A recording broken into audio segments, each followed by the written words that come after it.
Okay, so recently the credit unions rolled out a great first-time home buyer loan that we're excited about. It's a 97% loan to value, 5.5 on.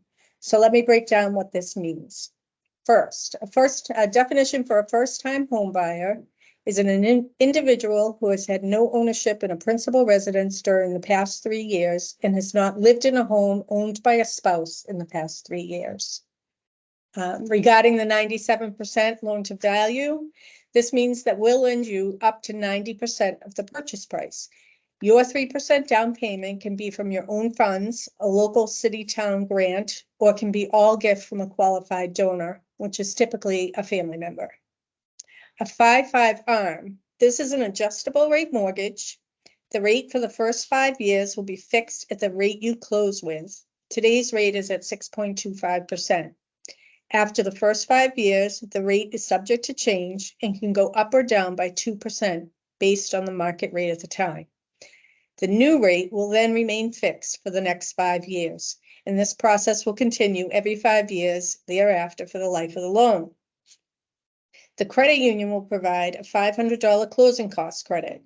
Some borrowers may be eligible for a $1,000 credit instead of the $5,000 if they fall under 115% of the median income limits.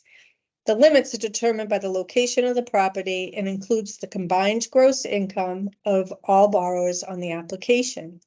So I looked up a couple of the local median income limits for surrounding towns just to give everybody an idea of what the gross income you need to fall under.